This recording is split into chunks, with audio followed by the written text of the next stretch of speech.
Hey, good morning, everybody. It is September 14th, 2020. This message will be a general message sent to all parents, all students of my English 4 and English 4 applied classes, just to give you a heads up of what's going on for this week. What you see here is my lesson plan document, and you actually will have a link to this whenever you see this in Skyward later this afternoon or in your email. You will have access to my lesson plan document, so you can click on that English 4 or English 4 applied and see exactly what we're doing in the big picture of things. I will confess that it is kind of a week by week um, implementation because I'm not ahead of the game yet. I'm just a few days ahead of the game. It's just kind of the nature of the beast for this year. So for this week, what we are doing, No Red Ink in both my English 4 and English 4 Applied is going to be identifying sentences and fragments, and we're going to continue with our lessons for phrases and clauses. I had some students who did not perform very well on phrases and clauses. I'm going to add some more work for them so they can possibly improve their grade from last week. And then the new skill, identify sentences and fragments, is very similar to what we've already done. We're kind of in that same category for these first 4 or 5 weeks of No Red Ink. So I am not going to have a pre-test this week. There will be a post-test most likely on Friday. Okay. As far as literature, English 4, you're going to be covering a blast of conflict resolution. Of course, that's going to tie into our Beowulf unit. Your skill is going to be media, and that's going to be the comparison of those two texts of Beowulf, the two different translations. And then our skill, word patterns and relationships, is also going to be included in that. That's going to be due on Friday, the 18th. We'll have class time to work on that. So don't panic. We'll just make sure that we use our class time effectively and efficiently.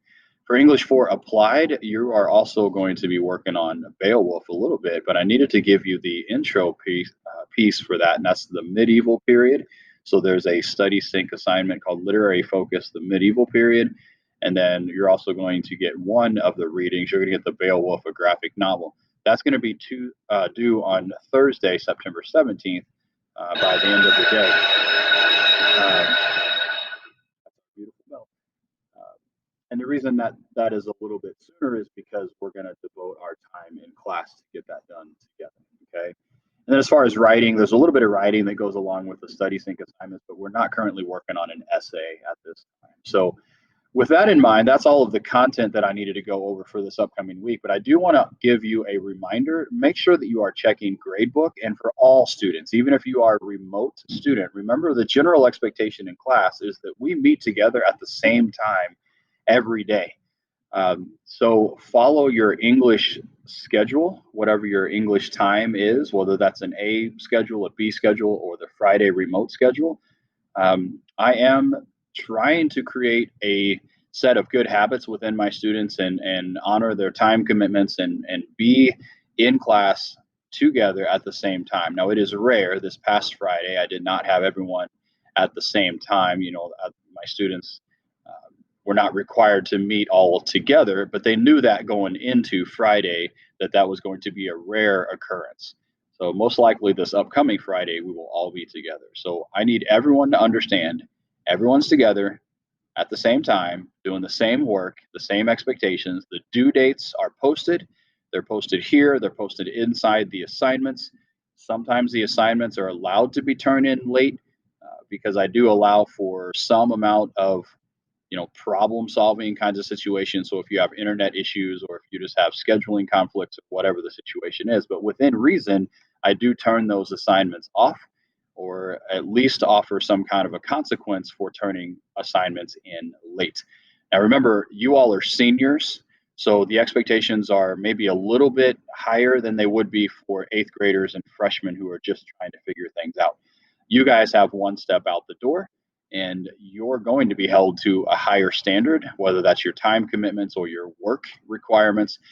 So I'm trying to mimic that a little bit in the classroom. So if you are missing assignments, and I put in a lot of zeros this past weekend, if you are missing assignments, then you need to get online as fast as you can and get those assignments completed so that you don't have that zero stick in the gradebook. I am offering the opportunity for the next day or two to get those assignments turned in.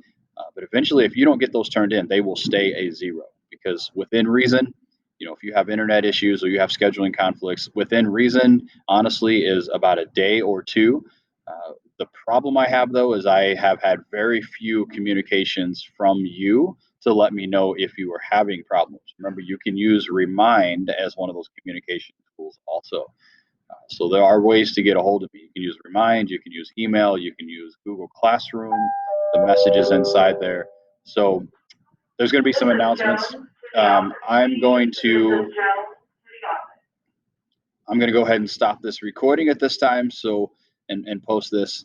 Have a great week, and parents, help me out. Keep students accountable. Keep them honoring their time commitments and their work obligations. I'll talk to you later. Have a great week.